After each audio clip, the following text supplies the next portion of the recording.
Thank you for joining today's webinar. Today's webinar is about HFF basic rules to follow. So it's going to be fairly basic, but we would like to cover those rules and explain in detail what they mean and why we introduced them and how they should be applied. So let's first read the standard disclaimer. HFF are not registered advisors by any state law and never presented themselves as such. Under no circumstances shall HFF be liable for any loss or damage the user incurs as a result of any trading or investment based on any information or material received through any HFF software, website, or presentation. So today's agenda is really about HFF basic rules to follow. When you download our software, with the download come two PDFs. One is HFF manual, which describes how to operate the software and how to set up instruments and various settings. And there is another PDF which is actually called HFF basic rules to follow. It's just a one-page PDF which lists essentially 4 basic rules that need to be followed when using HFF software. And those rules are mainly rules about what not to do. And we also complement them with rules on our website in tips and tricks section with rules on what you might be doing or what you might want to do. So let's go over what those rules are and what they mean, and then we'll look at some charts and see how those rules would apply in real situations. Towards the end of this webinar, we'll devote some time to questions. So what are the rules and why do they even exist? So there is one common theme running across all outputs of HFF software, and that is that we visually show manifestations of order flow pressure. And whenever there is order flow pressure, ideally you would want to be on the winning side of that order flow pressure. So the rules that we introduce are rules that will prevent you from trying to go against order flow pressure and price action at the same time. In almost all situations, you would only want to go against one of those forces, either price or order flow pressure. You don't want to go against both of them at the same time. And that's really the big picture logic that governs the rules for HFF basic rules. And in fact, it's probably true for any software that uses order flow. So before we go over a specific rule, let me make this area a little larger.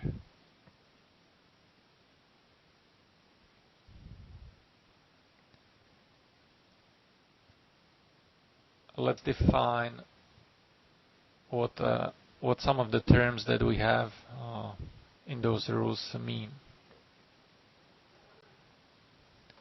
So one of our rules says, so let's first devote some time to rules that talk about fading a move. In other words, when you're trying to do what we call local counter-trend trading. At any point in time, the market is going up or down, and depending on the time frame, it may be in an uptrend in one time frame, it may be in a downtrend in another time frame. So local counter-trend trading means, for example, market is moving up and it pulls back down.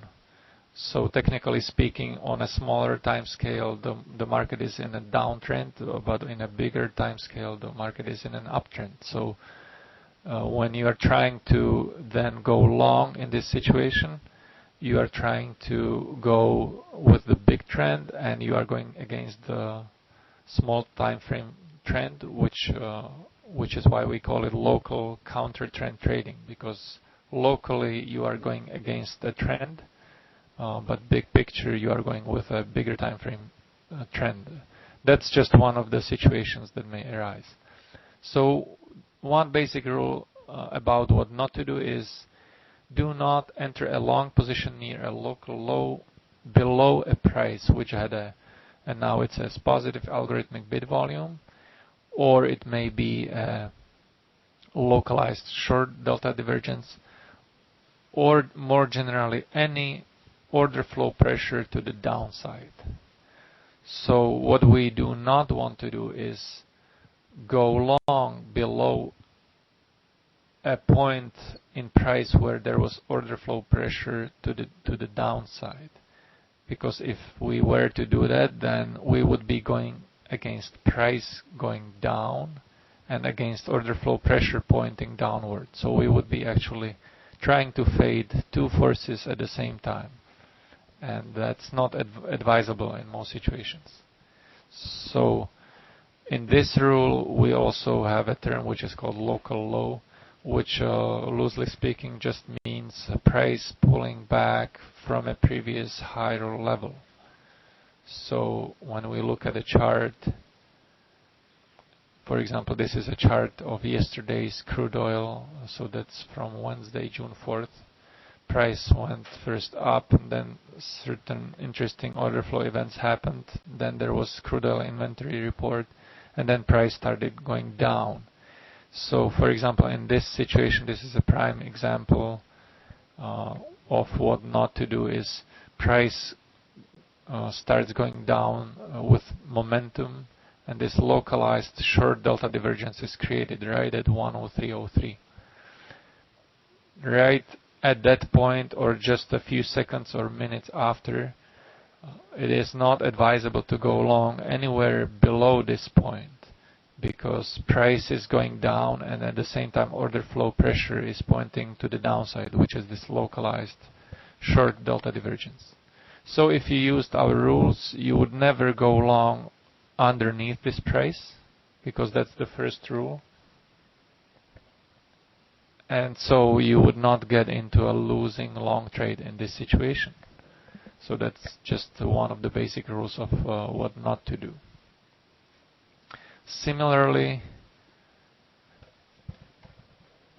the same rule applies when you are considering a direction, when you reverse everything really in direction, which says do not enter a short position near a local high above a price which had a positive algorithmic ask volume, and similarly do not enter a short position near a local high above a price where localized long delta divergence occurred. And I will add that again, anytime there is order flow pressure to the upside in this situation, so as a special case it's positive algorithmic ask volume, or it is a localized long delta divergence. It may be also a high volume cluster right at that point of a local high.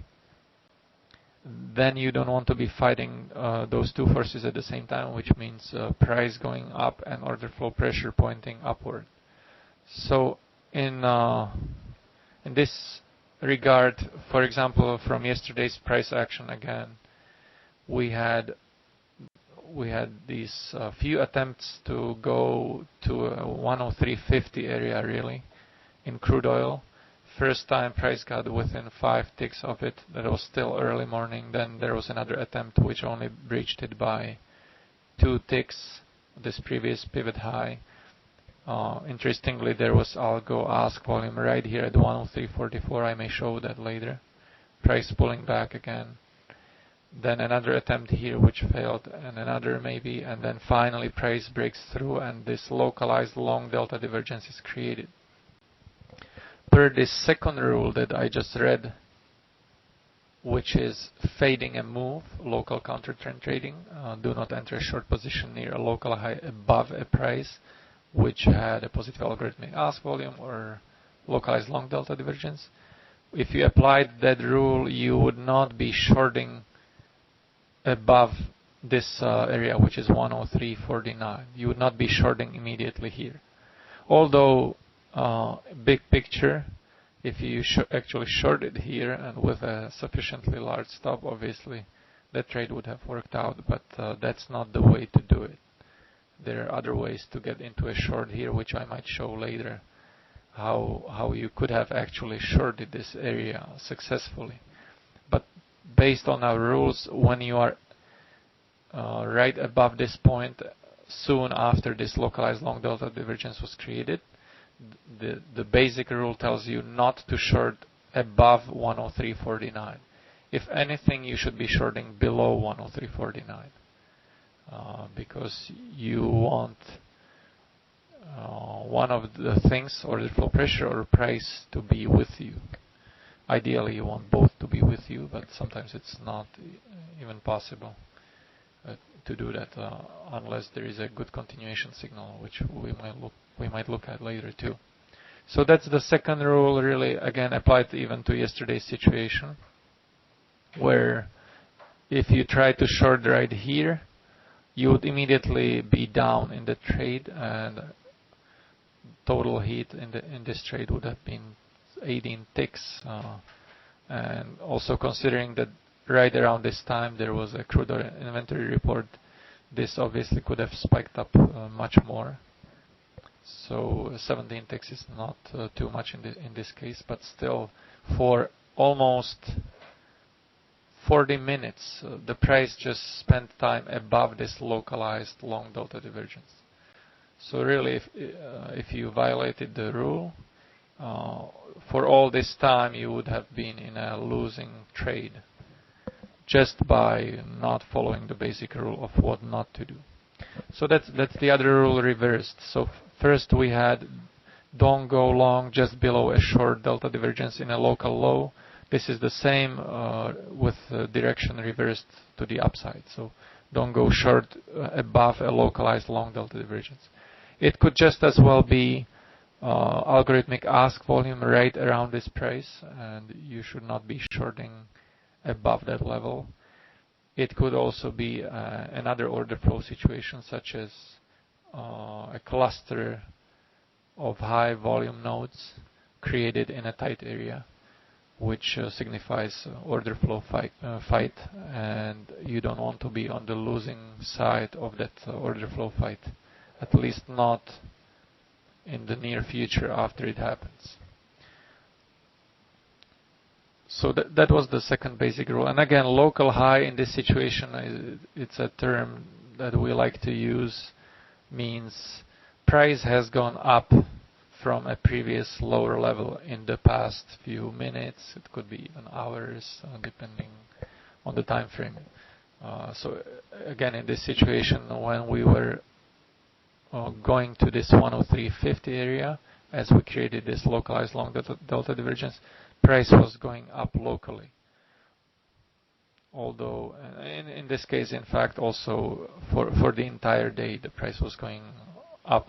Maybe if you look at the multi-day time frame, the high for the multi-day time frame in this particular case is around 104.50. So the price was still almost 100 ticks below a multi-day time frame high. So technically speaking, in that time frame we were in a downtrend, if you like. In any case, local high just means the price was going up in the recent past. So that's the second rule applied of what